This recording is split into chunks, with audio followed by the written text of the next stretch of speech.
आज रात देश और दुनिया में साल 2023 का आखिरी ग्रहण लगने जा रहा है। देखने को मिलेगा इसका असर और ये आंशिक चंद्र ग्रहण होगा। इस चंद्र ग्रहण को भारत में कई जगहों पर देखा जा सकेगा। ग्रहण भारत में दिखाई देगा, इस कारण से सूतक काल जो है वो मान्य होगा। शाम 4 बजे से सूतक जारी है, लग चुका है सूतक काल और चंद्र ग्रहण मध्य रात्रि के बाद 1:05 से आरंभ होगा। चंद्र ग्रहण के सूतक काल में शुभ कार्य नहीं किए जाते हैं, विशेष ध्यान इसका रखा जाता है।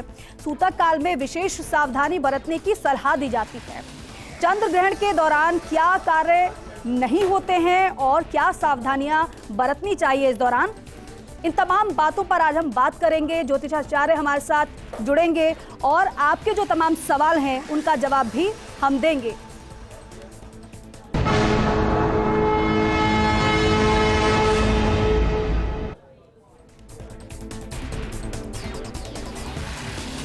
तो चर्चा करने के लिए खास मेहमान हमारे साथ जुड़ चुके हैं। आपसे सबसे पहले परिचय करा देते हैं। पंडित घनश्याम शर्मा है, ज्योतिषाचार्य, हमारे साथ स्टूडियो से जुड़ रहे हैं। बहुत स्वागत है पंडित जी आपका। साथ ही साथ पंडित बंसीलाल शर्मा जी, ज्योतिषाचार्य, हमारे साथ स्टूडियो से जुड़ रहे हैं। आपका भी बहुत बहुत स्वागत है। और इसी के साथ ही पंडित अशोक शास्त्री जी, ज्योतिषाचार्य, स्टूडियो से हमारे साथ जुड़ रहे हैं। आपका भी पंडित जी बहुत बहुत स्वागत है। बात आज करें चंद्र ग्रहण पर, और चंद्र ग्रहण को लेकर तमाम सवाल लोगों के जहन में रहते हैं, लेकिन पंडित घनश्याम जी आपसे शुरुआत में करना चाहूंगी। सबसे पहले इस चंद्र ग्रहण को लेकर बताइएगा, क्योंकि अलग अलग प्रभाव होते हैं, शुभ भी होते हैं, अशुभ भी इसे देखा जाता है, लेकिन इस बार के चंद्र ग्रहण को किस तरीके से देखा जा रहा है, कितना प्रभावित ये लोगों को करेगा? नमस्कार। फर्स्ट इंडिया न्यूज़ के प्रिय दर्शकों को शरद पूर्णिमा की हार्दिक शुभकामनाएं। आज हम चंद्र ग्रहण के बारे में बात कर रहे हैं।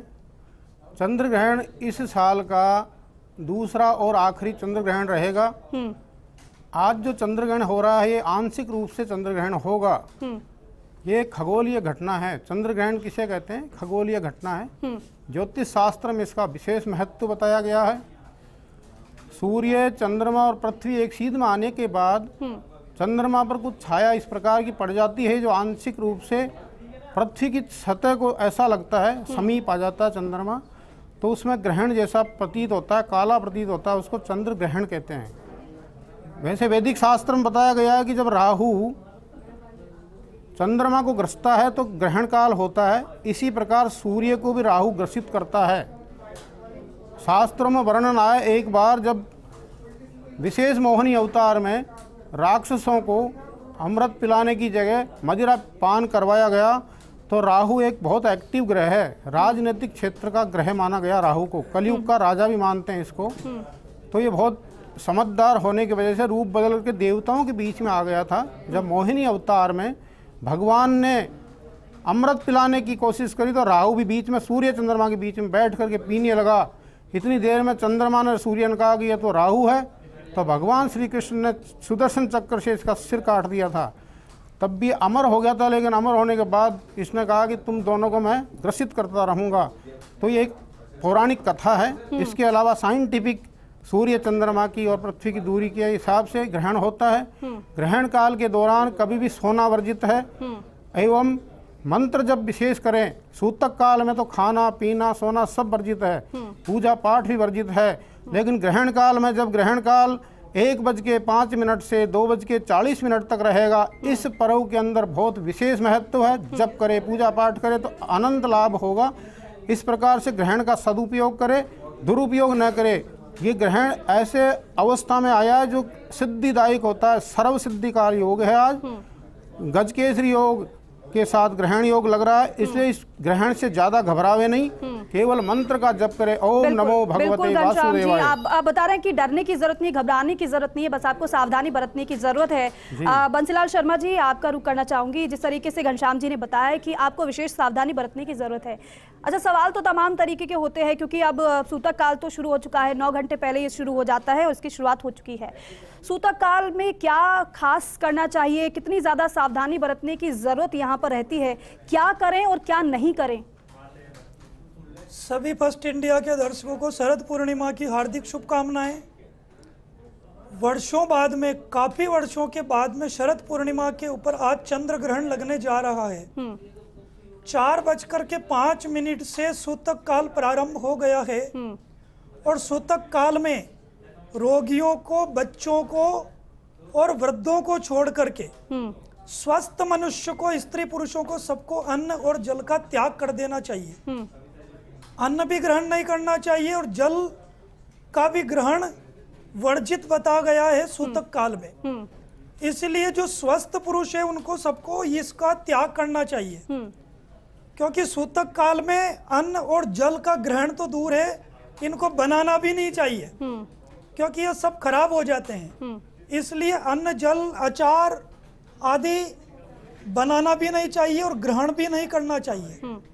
सूतक काल के पश्चात रात्रि 1:05 से 2:24 पर ग्रहण लगेगा।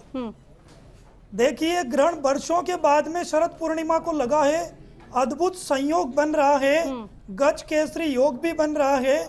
इसलिए इसको अवसर मान करके इसका सदुपयोग करें और ग्रहण काल जो 1 घंटे 19 मिनट का रहेगा, इसमें अपने इष्ट देवता के गायत्री के जप करें, महामृत्युंजय के जप करें। और अश्विनी नक्षत्र और मेष राशि के ऊपर ग्रहण पड़ रहा है, इसीलिए मंगल, चंद्रमा, राहु के जप, दान आदि करें, हनुमान चालीसा के पाठ करें और इस समय साबर मंत्रों का भी जप करें, क्योंकि बताया गया है कि ग्रहण काल में जो भी आप जप पाठ करते हैं वो आपके शीघ्र से शीघ्र सिद्ध हो जाते हैं। अशोक जी, जिस तरीके से बंसीलाल जी ने बताया है कि यहाँ पर पूजा पाठ करना बेहद ज़रूरी है, मंत्रों का जाप करना बेहद ज़रूरी है और इसका विशेष फल भी मिलता है, लेकिन आपसे भी ये समझना चाहेंगे, ये जिस योग की बात कही जा रही है चंद्र ग्रहण की, ये योग कैसा है?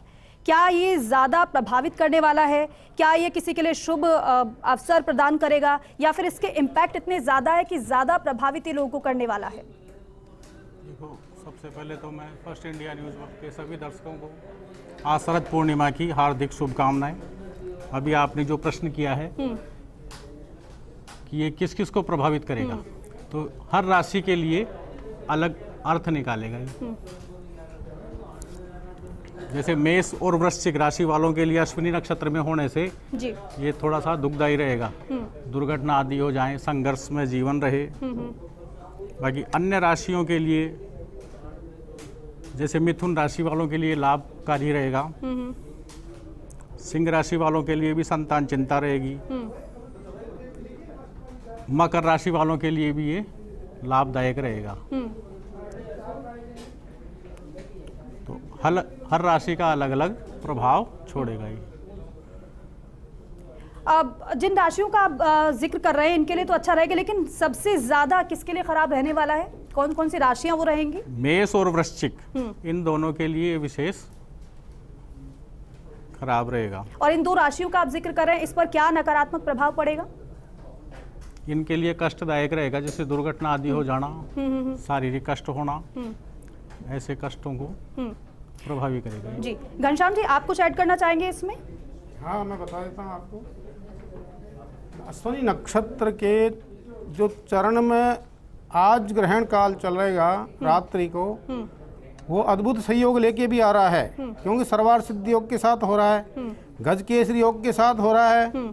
सर्वकाल सिद्धि में ऐसा अबूझ मुहूर्त में ही ग्रहण काल हो रहा है, जैसे कि बताया गया है आखिरी चंद्र ग्रहण कई सालों के बाद शरद पूर्णिमा को घटित हो रहा है।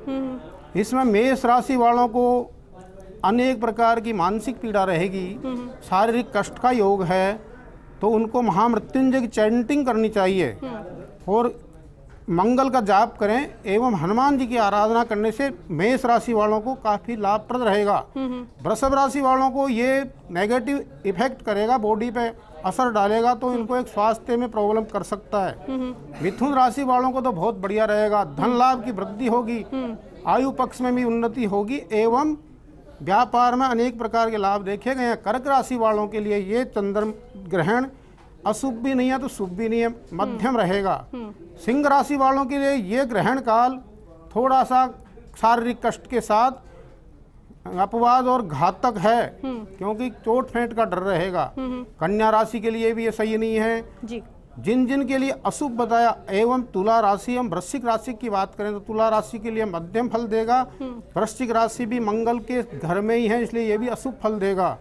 धनु राशि के लिए मध्यम रहेगा, मकर के लिए और भी खराब, कुंभ और मीन के लिए बहुत बढ़िया है। कुंभ राशि वालों को तो एक लॉटरी खुल सकती है, अचानक लाभ प्राप्त हो सकता है। जिन राशियों के लिए 4 राशि के लिए शुभ है, मिथुन, कर्क, वृश्चिक, कुंभ राशि वालों के लिए भाग्य उदय हो जाएंगे। और शेष राशियां जिनके अशुभ है वो हनुमान जी के मंत्र का जप करें और नित्य आराधना और सहस्त्र घटाभिषेक, रुद्राभिषेक करके महामृत्युंजय का अगर अनुष्ठान करें तो स्वास्थ्य ठीक रहेगा, बरकत होएगी, लाभ प्राप्त होगा। ये ग्रहण काल राजनीतिक क्षेत्र में भी उठापटक करेगा।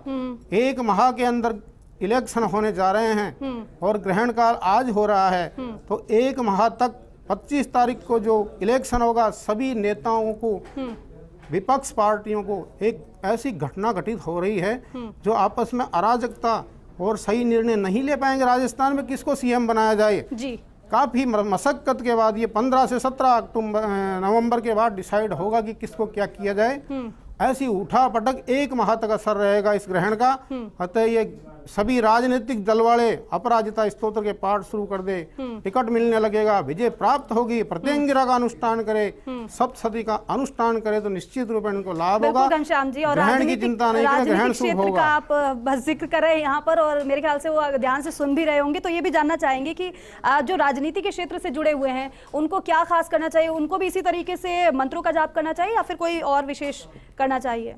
दीपिका जी ने बहुत बढ़िया प्रश्न किया है। जो लोग एमएलए एमपी में एमएलए के चुनाव हो रहे हैं, टिकट के लिए परेशान हो, टिकट नहीं मिल रहा हो, अपना क्षेत्र और वर्कआउट क्षेत्र में दिक्कत आ रही हो, वो व्यक्ति प्रत्यंगिरा का अनुष्ठान कर दे, अपराजिता का अनुष्ठान शुरू करा दे, विद्वानों को बुला करके तुरंत अनुष्ठान करवाइए। सर्वप्रथम मंगल की, राहु की और चंद्रमा की शांति के लिए ग्रह शांति का हवन करावे। उसके बाद अनुष्ठान करा करके अगर कोई राजनीतिक क्षेत्र में उतरा हुआ हो तो अपराजिता के पाठ से सफलता देखी गई है, प्रैक्टिकल अनुभव है। सन 2019 में हमने भविष्यवाणी की थी, सफलता प्राप्त हुई है, अभी भी होने की संभावना अलग अलग कुंडली पे विश्लेषण करके बता दिया जाएगा। बाकी मैं सबके लिए यही कहूँगा कि सिद्ध सर्व सिद्ध काल में साबर मंत्र का भी चर्चा हो रही है। साबर मंत्र एक भी जप लिया तो आपके जीवन में उन्नति होगी। कौन सा छोटा सा मंत्र बता देता हूँ। जैसा काम नर सुनहि जे गावई, सुख संपत्ति नाना विधि पावई। समस्त प्रकार के वैभव प्राप्त होते हैं, लक्ष्मी प्राप्त होती है, समस्या दूर हो जाती है। और ये सर्वमंगल मांगल्ये शिवे सर्वार्थ साधिके शरण्य त्र्यंबके गौरी नारायणी नमोस्तुते। इन मंत्रों का जाप करने से सभी कार्य सिद्ध होते हैं और ग्रहण काल का असर नहीं होगा। स्नान पहले करके बैठ जाओ, ग्रहण काल के बाद में दान पुण्य का अवश्य ही करना। दान पुण्य करने के बाद आपकी समस्त बाधाएं दूर हो जाएगी। अच्छा, दान पुण्य का आप जिक्र कर रहे हैं बंसीलाल जी, दान पुण्य क्योंकि सूतक काल में ही किया जाएगा। जहाँ तक हमें जानकारी है कि सूतक काल में तो इस तरीके से नहीं किया जाता है, सिर्फ भगवान का ध्यान करना चाहिए, यही कहा जाता है। तो क्योंकि 1:05 पर रात में ये शुरू हो रहा है ग्रहण, सूतक लग चुका है, अब देर रात तो दान पुण्य नहीं किया जा सकता, तो क्या फिर अल सुबह उठकर फिर सबसे पहला कार्य यही करना चाहिए कि दान करना चाहिए, जिससे अगर प्रभावित भी अगर ये ग्रहण कर रहा हो तो उसका प्रभाव हट जाए दान से? देखिए, दान पुण्य का महत्व होता है कि ग्रहण समाप्त होते ही दान पुण्य करें, परंतु रात्रि को 2:24 पर आप किसको दान करेंगे? तो उस सामग्री को हम रख सकते हैं। मैं बता देता हूँ, मेष राशि में अश्विनी नक्षत्र पर यह ग्रहण पड़ेगा और शनिवार भी रहेगा, सिद्धि योग रहेगा, इसमें यह ग्रहण रहेगा। तो इनका क्या क्या फल होता है, और जो आप देखेंगे कि चंद्रमा, राहु और बृहस्पति साथ में बैठे रहेंगे और उनके ऊपर दृष्टि रहेगी शनि और मंगल की। तो यह ग्रहण जो है चंद्र ग्रहण अति अनिष्टकारी रहने वाला है। भूकंप की संभावना रहेगी, वर्षा से जन धन की हानि हो सकती है और आगजनी दुर्घटनाएं, इसकी संभावनाएं काफी रहने वाली है। तो इसकी सावधानी के लिए भी हमको उपाय आदि जप, मंत्र जप, दान, पूजा पाठ वगैरह करने चाहिए। अब अश्विनी नक्षत्र में जो ये ग्रहण पड़ता है, तो अश्विनी नक्षत्र का जो फल आता है, तो अश्वों को, घोड़ों को, सेनाओं को, हमारी सेनाओं को भी कष्ट हो सकता है, तो थोड़ा उसके लिए भी ध्यान रखना चाहिए। शनिवार को ये ग्रहण पड़ता है, तो इसके कारण चोरों से भी सावधान रहने की आवश्यकता है। चोरों का भय बना रहेगा। साथ में सत्ता और शासन में, शासन सरकार, इनमें आपसी वैमनस्य पैदा हो सकता है और सरकारों में लड़ाइयां और अंतर कलह की स्थितियां पैदा होगी। नेताओं को विशेष कष्ट हो सकता है। सिद्धि योग में ग्रहण होने से तपस्वियों को कष्ट हो सकता है और विशेष तौर पर अश्विनी नक्षत्र में ग्रहण पड़ने से डॉक्टरों को सावधान रहने की आवश्यकता है। चिकित्सकों को कष्ट हो सकता है, परंतु इस ग्रहण में चावल, मूंग आदि का संग्रह करने से लाभ हो सकता है और आयल, क्रूड आयल, पेट्रोल आदि के भाव बढ़ने की संभावना है, यानी कि ये महंगे हो सकते हैं। अशोक जी, इसके साथ ही साथ, क्योंकि जैसे ही जिक्र कर रहे हैं पंडित बंशीलाल जी कि यहाँ पर तिथि के साथ साथ दिन को भी देखा जाता है। अब शनिवार को क्योंकि ये ग्रहण पड़ रहा है, तो क्या कुछ खास इसका महत्व है या फिर यूं कहें कि ज़्यादा प्रभावित करने वाला है ये? क्या नकारात्मकता ज़्यादा नजर आने वाली है, नकारात्मक असर इसके ज़्यादा होंगे? हाँ, इसके नकारात्मक असर कुछ ज़्यादा होंगे। जैसे कि इन्होंने बताया कि अभी राजनीतिक क्षेत्र में अराजकता फैलेगी और शनिवार को है तो लोह संबंधी या ऑयल संबंधी जितनी भी सामग्रियां हैं उनके महंगे होने के चांसेज हैं। दूसरा, भूकंप आदि भी होने के चांसेज रहेंगे। बिल्कुल। पंडित अशोक शास्त्री जी ने जिस तरीके से बताया कि यहाँ पर, क्योंकि इसका जिक्र हम करने वाले थे कि व्यक्ति पर असर तो पड़ेगा ही पड़ेगा, लेकिन देश पर किस तरीके से असर पड़ेगा। आप बता रहे हैं कि भूकंप की घटनाएं ज़्यादा होंगी, अलग अलग घटनाओं की बात करें तो वो घटित होंगी। घनश्याम जी, आपका रुख करना चाहूँगी, क्योंकि अभी इस वक्त जो महिलाएँ देख रही होंगी उनके मन में ये भी सवाल होगा कि अगर किसी के घर में कोई गर्भवती महिला हो तो उसको क्या खास सावधानी बरतने की यहाँ पर ज़रूरत है। बच्चों की बात की जाए तो क्या बच्चे भी प्रभावित होंगे राशि के हिसाब से? बहुत बढ़िया। आज देखिए, ये चंद्र ग्रहण जो हो रहा है वो मध्य रात्रि को होगा तो सभी लगभग सोते रहेंगे, पहली बात। लेकिन मैं कहूँगा कि सबसे निवेदन है हाथ जोड़ के कि सब आप नियमित रूप से पूजा पाठ के लिए तैयार रहो। 1 बजे की स्नान कर लो और 2:40 तक जप में बैठ जाइए। बालक, वृद्ध और रोगियों के लिए तो छूट है, बाकी गर्भवती महिला भूल करके भी न सो इस ग्रहण काल के अंदर। चाकू, छुरी, धारदार हथियार का वर्जित है। तो रात रहेगा, वैसे काटेंगे पीटेंगे नहीं। बाहर जाना भी ग्रहण काल के दौरान बाहर जाना नहीं चाहिए। गर्भवती महिलाओं को बहुत ध्यान रखना पड़ेगा। और ग्रहण काल के अंदर गेरू आता है, हरमच, उसको पेट पे लेप कर लिया जाता है। दूर्वा का विशेष महत्व है। डाब जो होती है वो डाब सभी वस्तुओं में, खाने पीने की वस्तु में रख दे, तुलसी रख दें। और गर्भवती महिला के बेड के ऊपर 2-3 डाब रख दे, तुलसी रख दे, तो उसका नेगेटिव इफेक्ट नहीं आएगा। हरमच लगा लीजिए, ओम नमो भगवते वासुदेवाय का जप कीजिए और हो सके तो यूट्यूब पर सुंदरकांड चला लीजिए। इससे नेगेटिव एनर्जी नहीं आएगी और गर्भवती महिलाएं सुरक्षित रहेगी। आने वाली संतान बहुत ही बढ़िया होगी, ग्रहण ही नहीं होगी। कहते हैं ना, ग्रहण लग गया क्या इसके। तो ये ग्रहण काल में बहुत सावधानी, आपने जो प्रश्न पूछा, सावधानी बरतना जरूरी है। असावधानी के कारण बच्चों पे इफेक्ट आ सकता है। स्त्री पुरुष दूर रहे इस पूरे संपर्क काल में। अभी जो 11:30 बजे से ग्रहण स्पर्श हो जाएगा, 3:56 तक स्त्री पुरुष संयम से रहे, ब्रह्मचारी का पालन करें। एवं खाने पीने की वस्तु तो बंद हो चुकी है, अभी सूतक लग गया है, हम भी नहीं खाएंगे और आप भी मत खाओ। व्रत कर लो एक तरह का।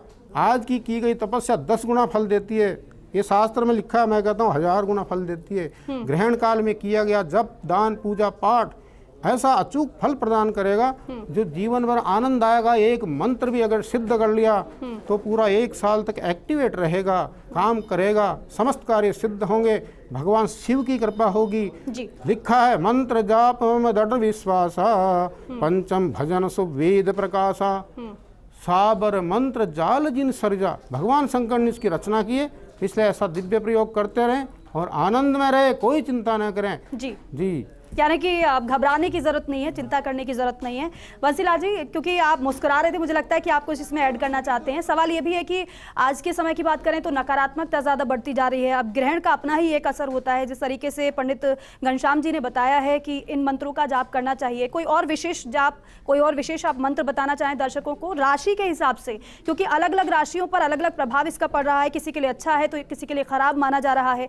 तो क्या जिनके लिए अच्छा है उनको तो कोई चलिए सावधानी की जरूरत इतनी ज़्यादा नहीं है, लेकिन जिनके लिए ये ज़्यादा खराब बताया जा रहा है, अशुभ बताया जा रहा है, उनके लिए राशि के हिसाब से क्या मंत्र हो सकते हैं जो आप बताना चाहें दर्शकों को? हमारे बड़े भाई साहब घनश्याम जी ने बहुत ही सुंदर बातें बताई है।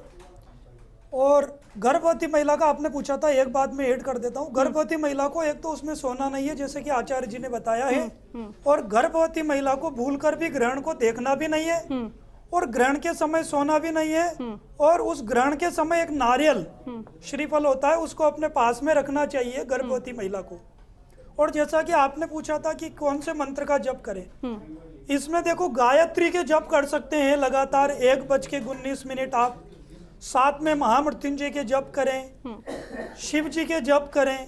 ये मंत्र जल्दी से जल्दी सिद्ध हो जाते हैं। और आपको कुछ भी नहीं आता है तो हनुमान चालीसा का पाठ ही करें जी, पर इसमें सोना नहीं है, इस समय को व्यर्थ में गंवाना नहीं है, क्योंकि ये समय बड़ा दुर्लभ जो समय है, ये बड़ा भाग्य से मिलता है। और वर्षों के बाद में शरद पूर्णिमा के ऊपर ग्रहण आ रहा है, चंद्र ग्रहण जी, तो इसमें आपको शक्ति मिलने वाली है। तो इसका सदुपयोग करें और अपने इष्ट का जप करें, पाठ करें मंत्रों का, तो आपको इसके लिए काफ़ी सफलता मिलने वाली है और मंत्र भी जल्दी सिद्धि हो जाते हैं जी।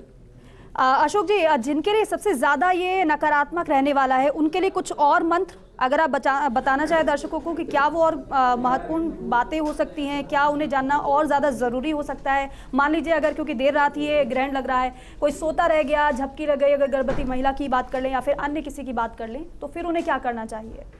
उनके लिए इन्होंने पहले बताया कि उसके पास श्रीफल या नारियल रख लें, या उसके बेड पर कुशा या तुलसी पत्र रख लें। इसके अलावा महामृत्युंजय के जप, गायत्री मंत्र जप। अभी इन्होंने एक साबर मंत्र बताया कि सर्व मंगल मंगल्ये शिवे सर्वार्थ साधिके शरण्ये त्र्यंबके गौरी नारायणी नमोस्तुते जी। इन मंत्रों का जप करते रहें। इसके अलावा हनुमान चालीसा का भी पाठ करें। वो भी नहीं कर सकते तो कम से कम ओम नमः शिवाय का जप करते रहें, क्योंकि ये मंत्र ऐसा है जो लगभग सबको याद होगा। कोई भी राशि का कर सकता है? ये कोई जो भी मंत्र राशि, बताया? कोई भी राशि का ये मंत्र जप कर सकता है। घनश्याम जी, एक और सवाल है। सवाल ये है कि जिस तरीके से मंत्रों को आपकी तरफ से बताया गया, अब सूतक काल तो लग चुका है, सूतक काल इतना महत्वपूर्ण क्यों होता है?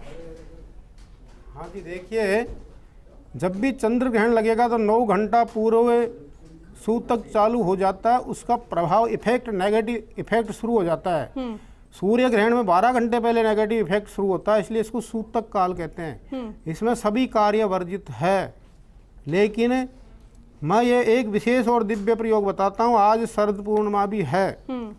कई बार ये अभी पहले मैं न्यूज़ चैनल पे था, जी न्यूज़ पर, ये बात हो रही थी कि ये खीर का भोग लगेगा कि नहीं लगेगा, क्योंकि औषधीय स्नान करने का विधान तो है। खीर खाने से समस्त प्रकार की आदि व्याधि मिट जाती है। आज का समय पवित्र है, गज केसरी योग के साथ है, सर्वार्थ सिद्धि हो गया। तो क्या करना चाहिए? 4 बजे के पहले जिन्होंने खीर बना ली हो, 2:40 के बाद वो चंद्रमा की रोशनी में रख सकते हैं, और सुबह सबको बांटो और खाओ। औषधि स्नान करने के बाद औषधि से स्नान भी करना है। जब चंद्रमा भी समुद्र से प्रकट हुआ है, लक्ष्मी का भाई है, शंख भी हुआ है, लक्ष्मी प्रकट हुई, उस समय धन्वंतरि जी भी प्रकट हुए हैं। तो धन्वंतरि जी ने प्रकट होते एक शब्द कहा था कि अच्युता अनंत गोविंद नामोच्चारण भेषजात नश्यन्ति सकल आरोगा सत्यम सत्यम वदाम्यहम्। अच्युत अनंत गोविंद का जो नाम लेता है उसको किसी प्रकार की व्याधि आदि जरा पीड़ा नहीं रहती है। अगर मान लो इस मंत्र को जप करके भी कोई व्यक्ति ग्रहण काल में दवाइयों को 7 बार मंत्रित कर ले, दवाइयों को सही जगह रखे और नियमित पालन करें तो जल्दी ही दवाई छूट जाएगी। साउथ वेस्ट के अंदर कभी दवाई नहीं रखे, खुली नहीं रखे। ठीक है, यानी घनश्याम जी आप ये कह रहे हैं जो भोग किसी ने अगर खीर का बना रखा हो 4 बजे से पहले, वो 2 बजे के बाद यानी कि ग्रहण के बाद उसे रख सकता है और उसके बाद सुबह उसका सेवन कर सकता है। बंसीलाल जी, सवाल अब समय कम रह गया है, दर्शक ये भी जानना चाहेंगे कि ग्रहण खत्म हो गया उसके बाद क्या विशेष किया जाए? ग्रहण समाप्ति के पश्चात औषधि स्नान करें, यानी कि जल में औषधि डाल करके स्नान करें, गंगा जल से स्नान करें। उसके बाद में संकल्प करें, दान का संकल्प करें। जो आपने दान की सामग्री रखी हुई थी उसे दान देने का संकल्प करें। और सभी राशि वाले, मैं एक उपाय बता देता हूँ, सभी राशि वाले कर सकते हैं। एक कांसी की कटोरी ले लें, उस कांसी की कटोरी में घी भर लें, उसमें तांबे का सिक्का रख लें और उसमें अपना चेहरा देख करके और उसको सुबह किसी को दान कर दें। वस्त्र दान का भी विधान है, धातु का दान का भी विधान है, स्वर्ण दान का भी विधान है। अब इसमें देखो, मंगल की मेष राशि में ग्रहण पड़ रहा है, तो यहाँ पर चंद्र, मंगल और राहु तीनों के जो वस्तुएं हैं उनका दान कर सकते हैं, तो आपको इस ग्रहण के अनिष्ट से मुक्ति मिल सकती है। दूसरा मैं बता देता हूं कि कई दर्शकों के मन में एक शंका है कि इस ग्रहण का फल, जो हमारे अशुभ फल आएगा, इसकी अवधि क्या है। तो इसकी अवधि होती है 1 महीने की, तो आपको चिंता करने की आवश्यकता नहीं है। कई बार शंका होती है कि पता नहीं, इसका पता नहीं कितने वर्षों तक हमारे लिए अशुभ फल आएगा। तो इसका अशुभ फल की अवधि होती है 1 महीने की, यानी कि जो भी दुर्घटना घटना आदि घटनी होगी वो 1 महीने के अंदर अंदर हो जाती है। ठीक है अशोक शास्त्री जी, यहाँ पर क्योंकि ज्यादा समय तक तो इसका प्रभाव नहीं पड़ेगा, अब कुल मिलाकर ये हम माने कि अगर प्रभावित किसी राशि के व्यक्ति को या फिर किसी को भी कर रहा है तो ज्यादा परेशानी नहीं होने वाली है। लेकिन साथ ही साथ अब ग्रहण खत्म होने के बाद विशेष क्या करना ये भी बताया गया है बंसीलाल जी की तरफ से। आप कुछ ऐड करना चाहेंगे इसमें, और क्या सुबह दान कर सकते हैं? बिल्कुल सुबह ही दान होगा ये, क्योंकि रात्रि काल में तो हम दान करेंगे तो किसको करेंगे। तो सुबह जो दान करेंगे तो चंद्र संबंधी दान करें, मंगल संबंधी दान करें और राहु संबंधी, इन तीनों ग्रहों के जो भी दान सामग्री है उसका दान हमें करना चाहिए और प्रातःकाल इसका दान हो। ठीक है, बहुत बहुत शुक्रिया चर्चा करने के लिए और ये खास बातें हमारे दर्शकों को बताने के लिए। तो देखिए, चंद्र पर ग्रहण है, लेकिन आपके जीवन में इस ग्रहण का असर ना देखने को मिले, विशेष सावधानियां बरतने की जरूरत है। वो बात अलग है कि सभी राशियों को प्रभावित ये नहीं कर रहा है और ज्यादा दिनों तक इसका प्रभाव भी देखने को नहीं मिलेगा, लेकिन फिर भी सावधानी सभी को बरतनी चाहिए। सूतक काल चल रहा है, मंत्रों का जाप करिए, भगवान का स्मरण करिए। नमस्कार।